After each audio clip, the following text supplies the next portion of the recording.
Hello guys, welcome to Tripathi tutorial. आप सभी का स्वागत है मेरे चैनल में। और गाइस, हम पढ़ रहे थे पाइथन की पिछली वीडियो में हमने मॉड्यूल पढ़ा था और हमने ये सीखा था कि हम एक फाइल के कोड को दूसरी फाइल के अंदर कैसे यूज कर सकते हैं। ठीक है, अब आज की जो हमारी क्लास है उसमें हम सीखने वाले हैं पैकेजेस। अब पैकेजेस का मतलब क्या होता है? पैकेजेस का मतलब ये है गाइस कि पाइथन के अंदर क्या होता है कि कुछ पहले से ही मॉड्यूल बने हुए हैं जो उसकी लाइब्रेरी के अंदर सेव है। कुछ मॉड्यूल बने हुए हैं, उन मॉड्यूल्स को हम यूज कर सकते हैं। ठीक है, जैसे अब अगर हमें एक फैक्टोरियल का कोड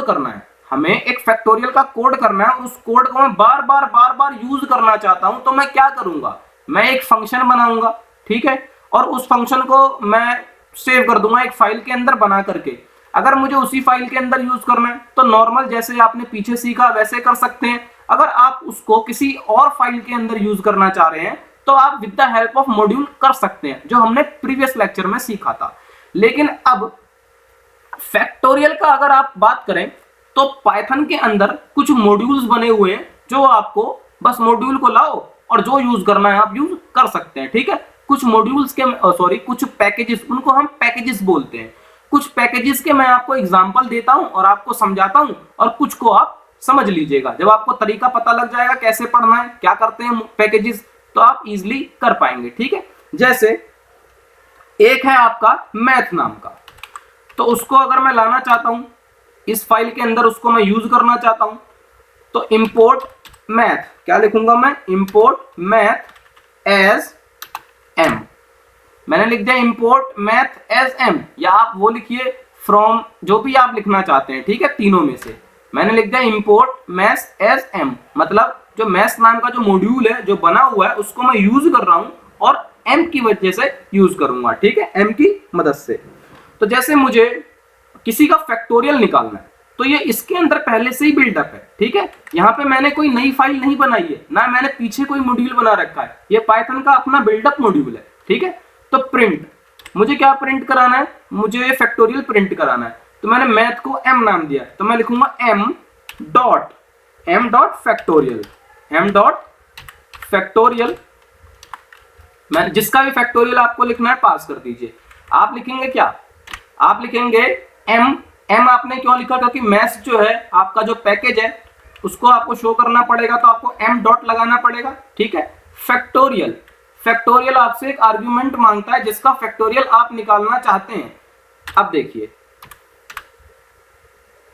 120, जब हमने इसका कोड किया था तो कितना लंबा कोड गया था, लेकिन पाइथन के अंदर पहले से ही पैकेज बिल्डअप है। वो कहता है कोड मत करो, मुझको अपने अंदर लाओ और यूज करो। ठीक है, इसी तरीके से आप और क्या यूज कर सकते हैं?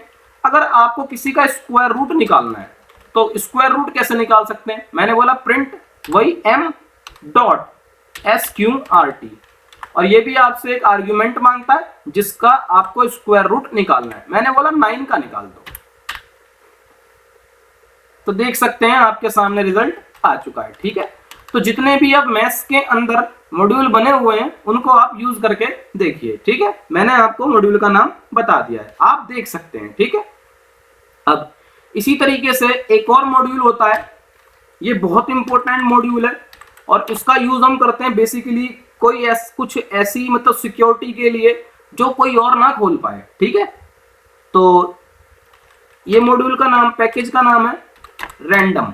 इंपोर्ट रैंडम एस, मैंने बोला आर, मैंने बताया था ये अलायस कैसे बनाया जाता है, रैंडम एस आर, पिछली वीडियो में बहुत डीपली पढ़ाया है। प्लीज अगर आपने वो वीडियो नहीं देखी तो पहले देख लीजिए। इंपोर्ट रैंडम एस आर, मैंने बोला रैंडम। अब इसमें क्या होता है, इसके अंदर कुछ फंक्शन बने हुए हैं, तो मैंने बोला आर डॉट रैंडम, एक फंक्शन है इसके अंदर आर डॉट रैंडम, मैंने इसे यहाँ पे कॉल करा लिया। ये क्या करता है, ये 0 से लेकर के 1 के बीच में, 0 से लेकर के 1 के बीच में कुछ भी रैंडम वैल्यू आपको प्रोवाइड कर देगा। कौन?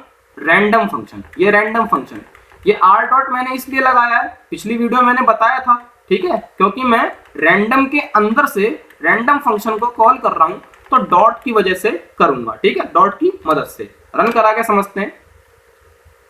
अभी देखिए 0.569 आया है। ठीक है, अभी दूसरी बार भी रन कराएंगे ताकि आपको समझ में आए कि रैंडमली काम कर रहा है कि नहीं। ठीक है, ये देखिए 0.92। ठीक है, तो आई होप आपको समझ में आ चुका होगा। और ये आउटपुट कहां से कहां तक दे रहा है आपको, सिर्फ और सिर्फ आपको 0 और 1 के बीच में देता है। कौन? Random function. ठीक है, इसी तरीके से अब क्या हम किसी भी रैंडम फंक्शन के रैंडमनेस को कंट्रोल नहीं कर सकते? कर सकते हैं। r.शीट लगा दीजिए और उसके अंदर कुछ पास कर दीजिए जहां पर आप कंट्रोल करना चाहते हैं। ठीक है, और अब मैं क्या करता हूं, मैं प्रिंट करा लेता हूं r.शीट अंदर जहां पे मैं 5 पे कंट्रोल करना चाहता हूं।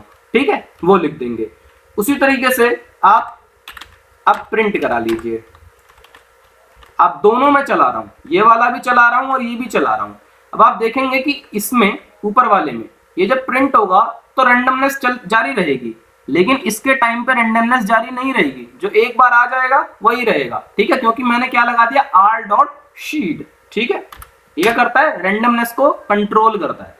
देखिए 0.91 आया है और इसमें 0.62 आया है। ठीक है, अब मैं दोबारा इसको करवाऊंगा, देखिएगा आप 0.62। ये तो वैसा ही है जैसा था, मतलब रैंडमनेस कंट्रोल हो चुकी है, लेकिन वो रैंडम ही आ रहा है। ठीक है, तो जिसके ऊपर आप लगा देंगे शीट्स तो वो रैंडमनेस को क्या करता है, कंट्रोल कर लेता है। अब यार एक बात बताओ, क्या रैंडम हम 0 और 1 के बीच की चाहते हैं या रैंडम को रोक सकते हैं? हम जितना हम चाहें उसके बीच में हम रैंडम नहीं कर सकते। तो उसने बोला कर सकते हो, तो उसके लिए एक फंक्शन है इसके अंदर r डॉट तो आपको लगाना ही है। ठीक है, और फंक्शन का नाम है यूनिफॉर्म। यूनिफॉर्म आपसे कहता है 2 आर्ग्यूमेंट मांगता है, कहता है एक ये बता दो स्टार्ट कहां से करना है और एक बता दो एंड कहां पे करना है। मतलब इन दोनों के बीच में कोई एक रैंडम वैल्यू जनरेट करके आपको ये देगा। ठीक है, देखिए 7.53। और इसकी एक विशेषता है कि जो रैंडम वैल्यू देता है वो हमेशा फ्लोट में देता है। दोबारा रन कराते हैं 5.10। तो आई होप आपको समझ में आ चुका होगा। और वैल्यूज जो हैं वो 3 और 9 के बीच की ही देगा। ठीक है, कौन? यूनिफॉर्म। इसी तरीके से फिर बात बनी कि यार क्या फ्लोट ही है, बस फ्लोट में ही आएगी रैंडमनेस की वैल्यू, इंट में नहीं आ सकती?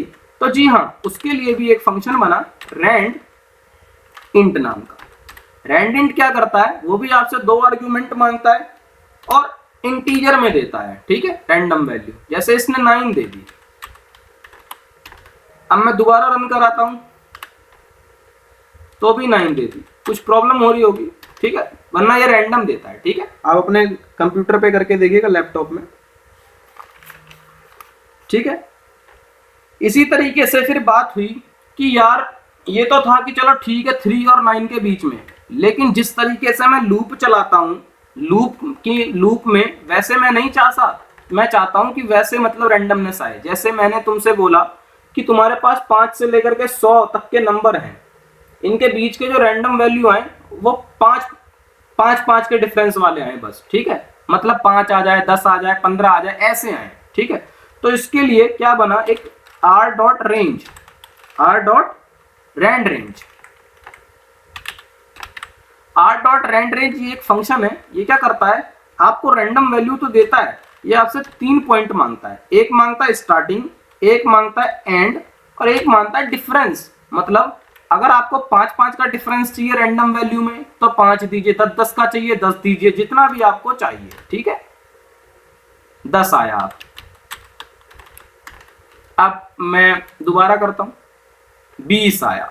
ठीक है, तो आई होप आप समझ पा रहे होंगे कि ये रैंडम वैल्यू तो दे रहा है, लेकिन वो दे रहा है जो 5 के डिफरेंस पे। मतलब 5 को स्टार्ट किया, जाना है 100 तक, 5 और गैप कितने का है, 5 का, तो 5, 10, 15, 20, 25, 30, 35, 40। ठीक है, तो आई होप आपको ये समझ में आया होगा।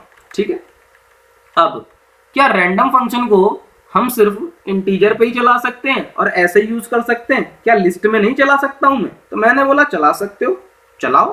तो उसके लिए भी मॉड्यूल तो यही है, इंपोर्ट रैंडम एस आर। अब आपको लिस्ट में चलाना है तो एक लिस्ट बना लीजिए। मैंने एक लिस्ट बना ली। ठीक है, ये एक लिस्ट बना ली। अब मैंने लिस्ट बनाने के बाद वो आपसे एक फंक्शन है इसके लिए, लिस्ट के लिए, प्रिंट मैंने लिख दिया अब r डॉट, फंक्शन का नाम क्या है? फंक्शन का नाम है चॉइस। फंक्शन का नाम है चॉइस, मतलब चॉइस आपसे एक आर्ग्यूमेंट मांगेगा, वो बोलेगा बताओ भैया इस लिस्ट में आपकी क्या चॉइस है, तो आप अपना L पास कर दीजिए। ठीक है, अब देखिए वो इसी में से कोई एक रैंडम वैल्यू जनरेट करके आपको दे देगा। अभी उसने आपको दिया 344, ठीक है। अब लिस्ट को देखिएगा और फिर आउटपुट देखिएगा, 1 दे दिया आप, ठीक है। तो ये किस में से दे रहा है? चॉइस फंक्शन लिस्ट के अंदर से, ठीक है। अब आपका दिमाग और चला, आपने ये पूछा कि भैया एक बात बताइए, हमने ये लिस्ट बना दी, अब हम चाहते हैं कि जो हमारी लिस्ट है ये शफल हो जाए, मतलब मिक्सअप हो जाए, इधर उधर आ जाए, जैसे 1 है आगे तो 1 पीछे आ जाए, 9 आगे आ जाए, ऐसा, ठीक है। एक रैंडमनेस पर पूरी लिस्ट के साथ आए, तो उसके लिए हमारे पास एक मेथड बना r डॉट शफल।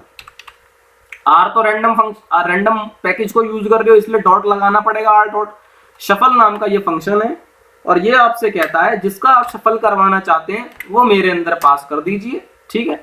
अब आप अपनी लिस्ट को प्रिंट कराइए और आप देख पाएंगे आपकी जो लिस्ट है वो शफल हो चुकी है। जैसे ताश के पत्ते होते हैं ना, फेट दिए जाते हैं, वैसे ही फिट गई। देखो 9177 आया और हमारी एक्चुअल लिस्ट क्या है 1797, ठीक है। तो आई होप गाइस आपको समझ में आया होगा मॉड्यूल क्या होता है, पैकेज क्या होता है और कैसे यूज करते हैं। इसके आगे की बात हम करेंगे नेक्स्ट वीडियो में, और नेक्स्ट वीडियो में बहुत इंपॉर्टेंट चीज सीखने वाले हैं। वहां हम सीखेंगे बिना प्रिंटफ लगाए, बिना प्रिंट लगाए हम वैल्यू को प्रिंट कर देंगे, और बिना इनपुट लिए रीड, यूजर से रीड कराए बिना रीड ले लेंगे, ठीक है। तो चलिए देखते हैं अगली वीडियो में। Thank you so much. अगर अभी तक आपने मेरे चैनल को लाइक नहीं किया है तो लाइक कर दीजिए, शेयर कर दीजिए, सब्सक्राइब कर दीजिए, ठीक है। Thank you so much.